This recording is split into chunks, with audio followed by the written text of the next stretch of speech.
B. Imperialism in Asia.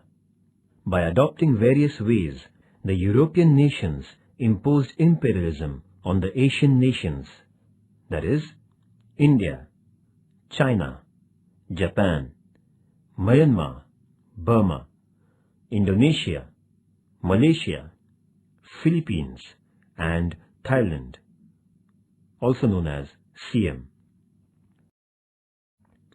Imperialism in India. The Portuguese. Vasco da Gama, the Portuguese sailor, came to the Calicut, port of India, via South African peninsula in the year 1498 AD. Calicut is a port on the western coast of India.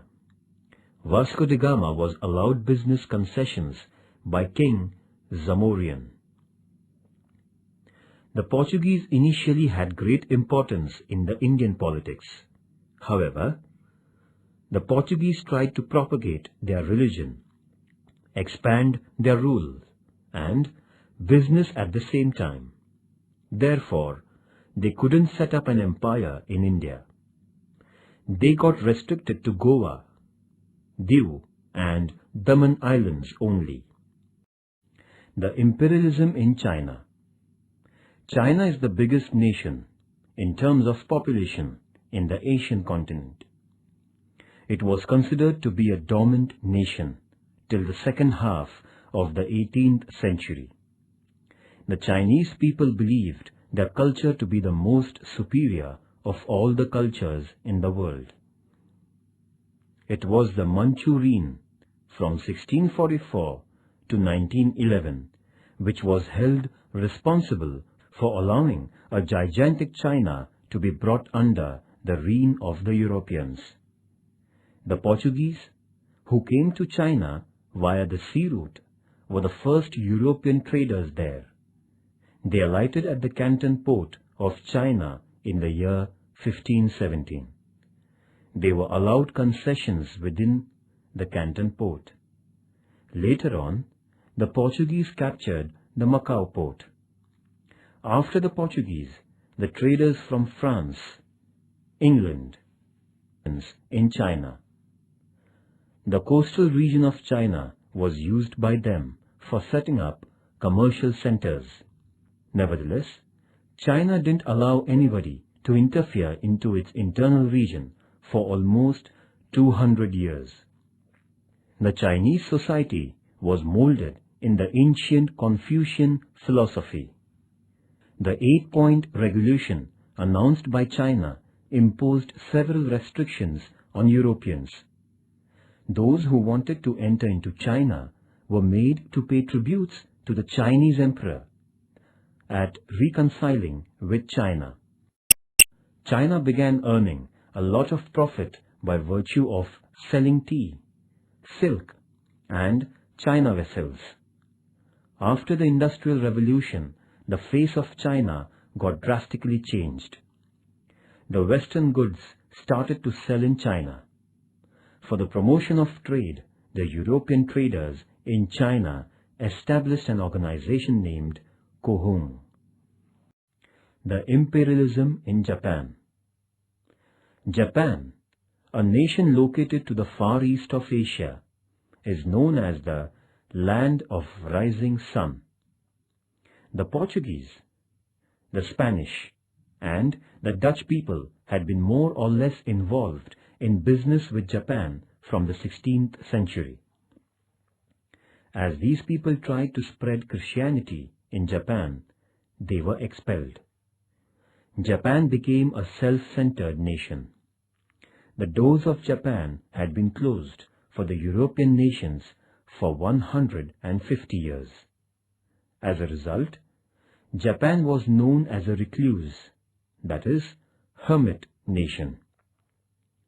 In comparison with the Western nations, Japan was a backward, plutocratic nation. America paid special attention to Japan in 1850. It felt that Japan was a favorable place for business. With this commercial intention, America felt the need of making friendship with Japan. In the year 1852, Commodore Matthew Perry was appointed as a chief of the American Naval Mission to Japan. Thus, Commodore Matthew Perry first came to the Gulf of Edo in Japan in 1853.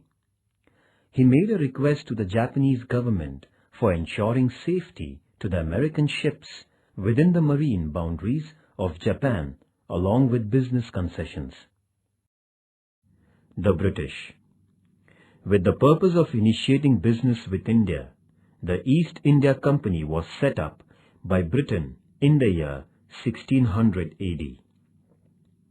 When the British came to India, North India was ruled by the Mughals. In 1615 AD, the East India Company was permitted to erect a business centre in Surat by Badshah Jahangir.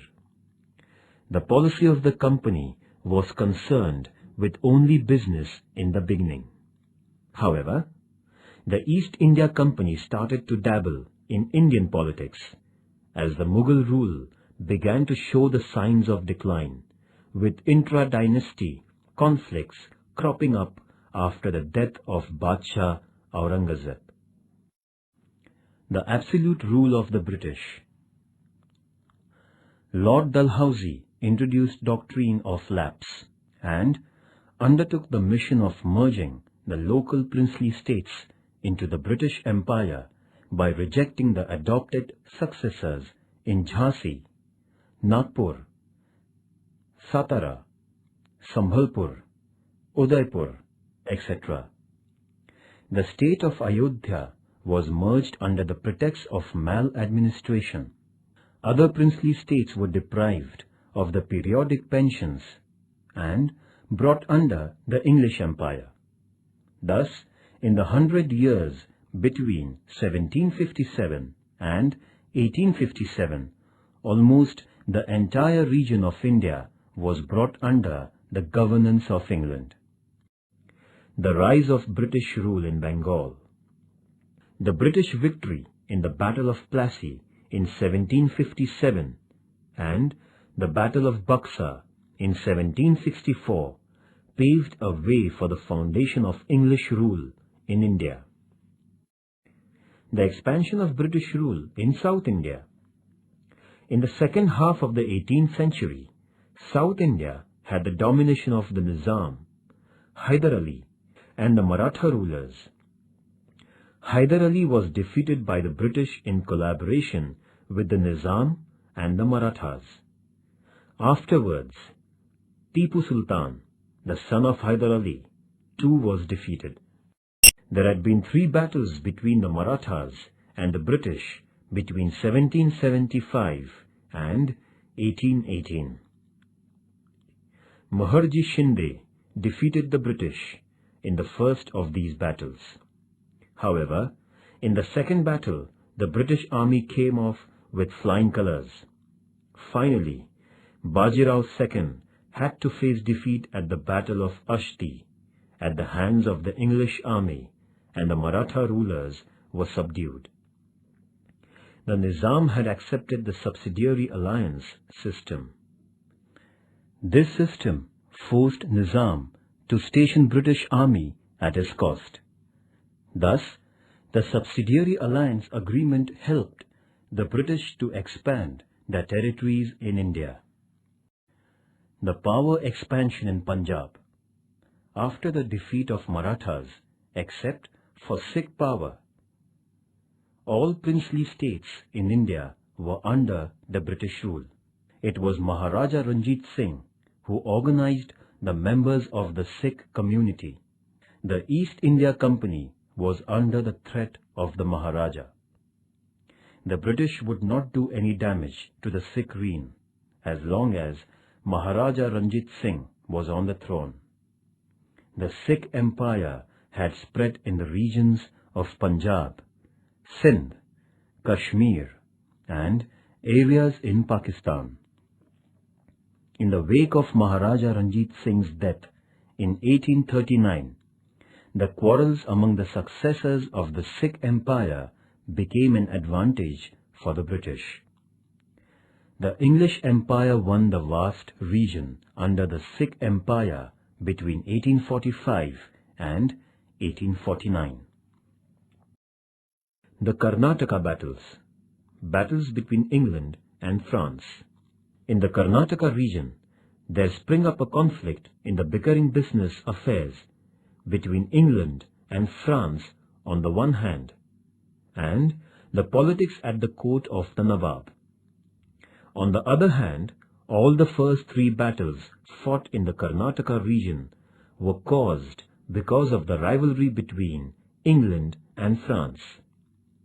The first battle in this region was won by the French due to the bravery of their commander Dupleix, whereas the second battle was won by the British as their commander Robert Clive showed greater war strategy than his French counterpart could do, and the French had to bring about a treaty at Pondicherry with England.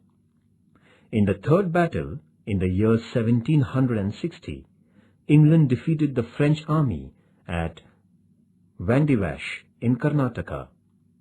As a result, there came into being a commercial domination of British. Thus, after the defeat of the French, the imperial roots of British got deeper into the Indian soil. The cutting of the Chinese watermelon. The imperial European nations acquired various commercial concessions from China. The economic domination of China by these nations can be seen as follows. First, England controlled the business and excise of China.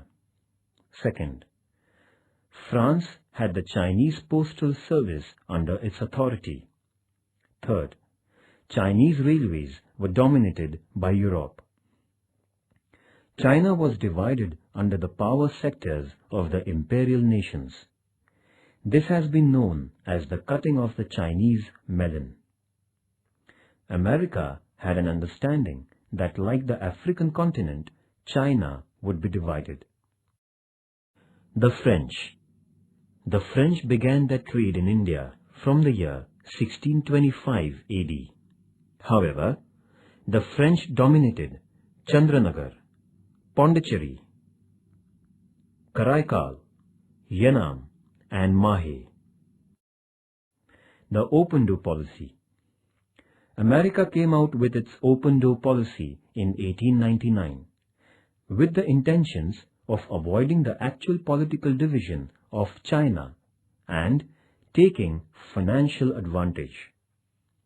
This policy consisted in equal rights for all nations to trade in China. All the imperial nations had given green signal to the American decision.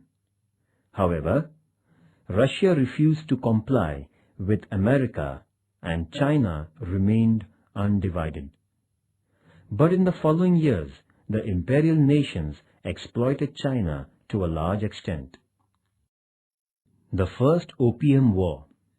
The British merchants used to sell the opium got from India in China. The Chinese government, however, was against this business. But the European traders continued smuggling opium into China. The Chinese people would buy opium by exchanging silver, causing a stream of silver export to England. The First Opium War between England and China began in the year 1840. The war saw the defeat of China, compelling the Manchu Empire signing a treaty with England. It was called the Nanking Treaty, which was signed in 1842. According to the treaty, England was given the control of 4 ports along with Canton Port. England won the Hong Kong Island. Taking advantage of this development, in the following 10 years, America, France, Belgium, Holland, Portugal, and Russia sought commercial concessions from China. The Second Opium War. In the year 1856, England and France had a war against China. This was called as the Second Opium War. This war came to an end with the defeat of the Manchu Emperor and the Peking Treaty. By this treaty, another group of 6 Chinese ports were opened for the foreign traders. The business of opium was given permission. The foreign envoys were allowed to stay in Peking. The Christian missionaries were now given security and freedom of spreading their religion. Russia attacked China in 1860 and won the Amur Sea coast of China. The fact was that the European nations had divided the vast region of China. Japan too defeated China by waging a war on it in 1894 and 1895. Japan had a part of Chinese region under its command. The Dutch. The Portuguese were followed by the Dutch in India. The Dutch too were interested in business. Thus, all that they could do was to establish their control over the Southeast Asian islands only. The Kanagawa Treaty. Considering the extent and strength of Perry's navy, then the Japanese Prime Minister Tokugawa Shogun signed a business agreement with America on 31st March 1854 at Kanagawa. According to this agreement, 1. America was allowed entry to the Shimonda and Hakodate ports for procuring wood, coal and water. 2. American envoy could stay in Japan. 3. The American sailors in distress should be given Japanese assistance. 4. America was allowed to do business in Japan by the local rules and regulations. In this way, the non-aligned status of Japan came to an end, and the decline of Tokugawa Shogun began. England, France, Russia, and Holland desired to acquire business concessions in Japan, like America. Accordingly, Japan made agreements with these nations and granted business concessions. On the basis of the granted concessions, the imperial nations prepared themselves to exploit Japan. The imperialist nations went on to have trade concessions from Japan by virtue of modern power. Japan was thus made to realize its weaknesses and change its policy towards these nations.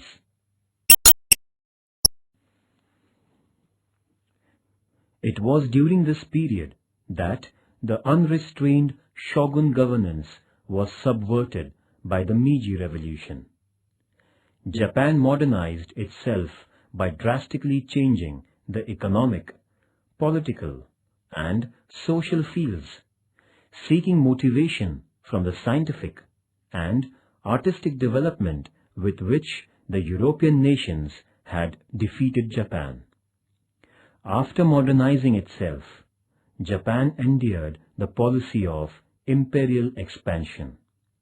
On the one hand, it made an announcement that Asia was for the people of Asia and Japan for the Japanese.